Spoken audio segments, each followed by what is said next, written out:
Friend, good morning. स्वागत आहे तुमचं माझ्या या नवीन ब्लॉगमध्ये.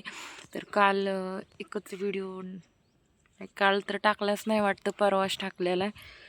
कारण माझी तब्येत लई खराब झाली, असं बोलावं नाही वाटत. त्याच्यामुळं मी नाही टाकला व्हिडिओ. पण आता बसले होते इथं असं उन्हाला, तर चला म्हणलं व्हिडिओ काढावं. तर झाला का सगळ्याचा चहा पाणी झालाच असेल. माझं पण झालंय. का पिऊचं आहे का आधी? हाय कर, हाय करा. जा मग आंघोळ करायचा, पळ जा.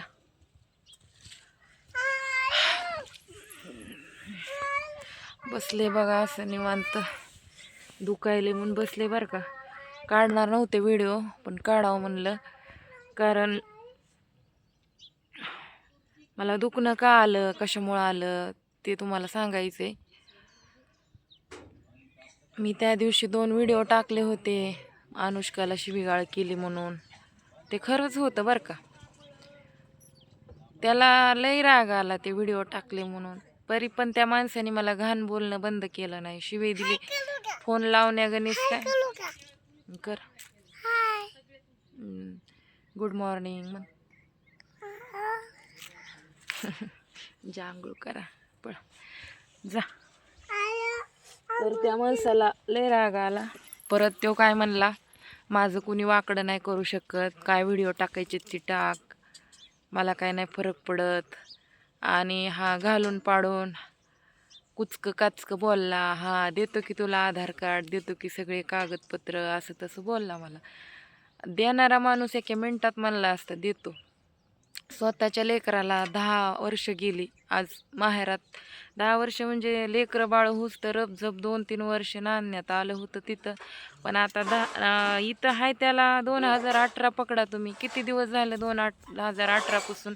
आणि ज्यावेळेस लेकरं असे होते, ह्या पिऊसारखे एक होतं, एक त्या बारक्या पोरासारखं भाच्यासारखं होतं, तेव्हा त्यांनी मला 1 रुपयाची मदत केली नाही. आईवडिलांनी इथूनच माहेरातून तेलाची बाटली म्हणा, टाळू भरायला, लेकराचे लईचे कपडे, बाळवते, स्वेटर, काही असेल, खायला बिस्किट पुडे आई इथूनच द्यायची 1-1 डझन. ह्यांच्या घरात बिस्किट चपाती माझ्यासाठी लय अवघड होतं खायला. ती लय म्हणजे त्यांना चपाती म्हणजे लय मोठेपणा वाटायचा. आमच्या तिथं चपातीला कोण विचारित नाही. चपात्या खाऊ खाऊ माझं मन भरून गेलं होतं. पण ह्यांनी चपात्या जर केल्या तर ही लोक मला चपाती खाऊ देत नव्हते. बघा मग कसं असं जुन्या काळाच्या वरचा सासरवास. आणि बिस्किट आणि पाव त्याला तर आता तर मी एकटी आहे ना, तर मला काही कुणाचं ताण नाही. मी खाते, काही बी खाते मनाला वाटेल ती. कारण हे बघा, माणसाचा जन्म एकदाच आहे. संसार पण करायचा आहे, पण खाऊन पिऊन करायचा आहे. मन मारून संसार करणं ह्याला अर्थ नाही. मन मारून कमवावा ह्याला अर्थ नाही. ठीक आहे, भेटत नसल्यावर गोष्ट वेगळी आहे. पण ज्यावेळेस आपल्याकडं सगळं काय असतं तेव्हा आपण खात नाही, त्या टायमाला काहीच अर्थ नाही तसल्या ह्याला. तर मी जर खाल्लंच तर मला सासऱ्यानी सासूनी ते शिवीगाळ करायची, लाचरवणी चपातीच खाल्ली, काय काय बाबा सांगायचं ते मला लाज वाटते. हे होतं. आणि आज मी चांगले थोडे कपडे वापरते, थोडं चांगलं राहते, नॉर्मल थोडं, तरी त्याला देखवत नाही, अजिबात देखवत नाही त्या माणसाला. फक्त जळतंय, त्याच्या बुडाला आग लागली खालून वरून, लय आग लागली त्याला. पण लागू द्या तसेच, मला काय नाही फरक पडत. आणि मी त्याला घाबरतही नाही, आणि मला घाबरायची मुळीच गरज नाही. तो म्हणतो मला धंद्यावाली म्हणलं, शिवीगाळ केली, घाण घाण अश्लील भाषेमध्ये मला लेकरांना, तर त्याच्या जीवाला समाधान मिळते. एवढा निर्लज्ज माणूस आहे की ते मला कालच बघा फोनवर म्हणला की मला लय समाधान लागतंय म्हणला तुम्हाला शिवीगाळ केल्यानं. किती निर्दयी, निर्लज्ज, सदासुखी हे लोक आहेत.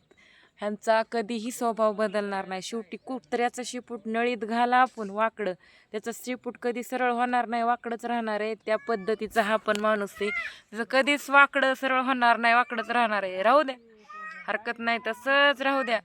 आणि आता राहिला प्रश्न मुलांचा. मी पोडगीचा दावा बी दिलाय, नाही असं नाही, चालू आहे, प्रकरण चालू आहे. पण 1 रुपया पोडगी भरली नाही. का तर माझ्या परिस्थितीमुळं घरच्या. आणि आज मी शांत बसले का? शांत तर नाही, चालू करणार आहे मी लवकरात लवकर. येणाऱ्या 1 महिन्याच्या आतच चालू करणार आहे मी, ह्या 15 दिवसात आसपास. पण जे आतापर्यंत शांत होतो आम्ही, काही कोर्टात पण प्रॉब्लेम चालू होते, आणि मी 2 पैसे मुलांना एक्क्याही गोष्टीची त्यांना डबल चपलाची जोड, स्पोर्टचे शूज, शाळेतले शूज, सॉक्स. अनुष्काला चांगलं म्हणजे काहीच तिला टिकल्याच्या पाकिटपासून क्लेचरपासून सगळ्या वस्तू तिच्यापर्यंत पोहोच. ड्रेसवर मॅचिंग कानातले वगैरे सगळंच. आणि दादाला पण भारी भारी ड्रेस 2000 1500 असेच कपडे. आणि खायला प्यायला चांगलंच. काजू बदाम सध्या पुरवलं मी, ज्यावेळेस त्यांच्या शाळेत अलाउड नव्हतं. आता केलंय त्यांना अलाउड दुसरं पण खायला, पण काजू बदाम आणून द्या. त्यावेळेस मी काजू बदाम सध्या माझ्याच्यानं घडण तसं मी पोच केलं. मी कधी खात नाही पण त्यांना दिलं. आणि आत्ता सध्या मी बेकरीवर जाते. बेकरीमध्ये काय काय वस्तू महागाच्या असतात. गुलाबजामुन, पेढा, काही बर्फी, रसगुल्ला, ह्या सगळ्या वस्तू मी त्यांना खायला प्यायला घालते. मी कधीच नाही. आणि सगळ्याच काही असेल. आणि बाहेर फिरायला घेऊन जाते इकडं तिकडं. मी कधीच कुठल्या गोष्टीची कमी करत नाही. त्यामुळं मी पैशाचा वापर चांगल्या ठिकाणी करायला लागली. कोर्ट काय फुकट होत नाही, कोर्टात पण पैसा लागते. त्यामुळे मी मुलांना तेच 2 पैसे लावायले. माझ्याकडे जी बी येते ती असे माझं. आणि मला काय म्हणला, पुण्याला बोंबलत हिंडली, हैदराबादला हिंडली फिरली. काय म्हणला, मला येडस पण झालाय असं म्हणला ते काल. हे सांगायसारखी गोष्ट नाही पण सांगते, कारण निर्लज्ज माणसाला काय निर्लज्जाचं बोलणं सांगते मी. आपल्याला तसं काही झालं नाही, आपण तशी माणसं नाहीत समजा. त्याने आपल्याला धंद्यावाले ठरवले, ठरवू द्या, हरकत नाही. तो काय म्हणतोय मला काही फरक पडत नाही, कारण हा पण एक दिवस वर तोंड करून जाणार आहे. ह्याचा जसा बाप गेला तसा हा बी जाणार आहे एक दिवस. आणि त्याला काय वाटतंय मी ह्याचं ऐकन, एवढा आमच्यावर अन्याय करून बी शेवटी बाईची जात आहे, मी येईन, मला इज्जत नाही, मान सन्मान नाही, ह्याच्या घरी गेले मला मान सन्मान भेटेल. ते मान सन्मान घेण्यापेक्षा मी इथं बिना मान सन्मानाची आयुष्यभर मेलेली बरी, पण मी त्याच्या घरी कधीच जाणार नाही. आणि आता सगळ्यात मोठी गोष्ट, लेकरांना भडकवायचं ह्याला. जेव्हा लेकरं लहान होते तेव्हा त्यांना कधीच बोलला बी नाही, आता बी नाही बरं का बोलत. आणि ते लेकरं जर म्हणले आम्ही येत नाही तर त्यांना अश्लील भाषेमध्ये शिवीगाळ होती. आणि ह्याच्या मनात प्लॅन काय बघा, मला न्यायचं नाही समजा आणि जमीन मागायली ना मी, मग जमिनीचा एक कणभर सध्या फायदा मला होऊ नाही द्यायचा. लेकरं ह्याच्याकडं घ्यायचे. आज 11 वर्षाची मुलगी झाली तेव्हापासून मी तिला सांभाळलंय आणि मुलगा पण सांभाळलाय. विचार करा, लेकरं तुम्हीच विचार करा. जोपर्यंत जिवंत आहे तोपर्यंत आम्ही आहेत सोशल मीडियावरती तुम्हाला सांगायला, पण ह्याला लेकरायला भडकवायचे, पण मी तसं होऊ देणार नाही. तू जसं भडकवायलास ना त्याच्या डबल मी भडकवते. आणि त्यांना पण माहिती की तू काय काय केलंस आमच्यासोबत, त्यांना सांभाळस की नाही सांभाळस ते काय एवढे मूर्ख नाही आहेत, कळलं का.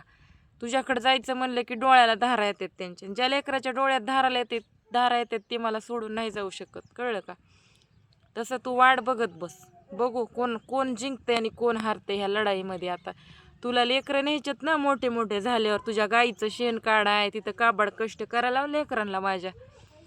एक आई जे करू शकते ना ते तू तर काहीच तुझी लायकी नव्हती करायची, पण इथून पुढे बी तुझ्यासोबत माझे लेकरं कधीच येणार नाहीत. आणि मी येऊ देण्याचं म्हणजे तुला वाटतंय की हिला असंच ठेवायचं आणि वेळ आल्यानंतर लेकरं न्यायचे. तर मी त्यांना पहिलंच सांगितलंय की ह्याने आपल्यासोबत काय केलंय आणि काय नाही केलं, किती रुपये देऊन दमला आतापर्यंत, किती नाही ते त्यांना पण माहिती. आणि तुझी वर्तणूक, तुझं जे बोलणं, रेकॉर्डिंग सगळं आहे आपल्याकडं.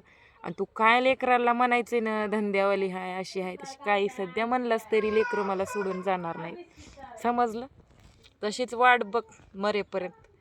मेलास तर मी तर तुझ्या मातीला बी येणार नाही. शेवटी बघ, गळ्यात मंगळसूत्र पण नाही, साखळी घातली मी. तू नाहीच आहे माझा म्हणून मी जगते, आणि ती पण बाप मेला म्हणून जीवन जगते. तुझा माज तुझ्यापाशी राहू दे.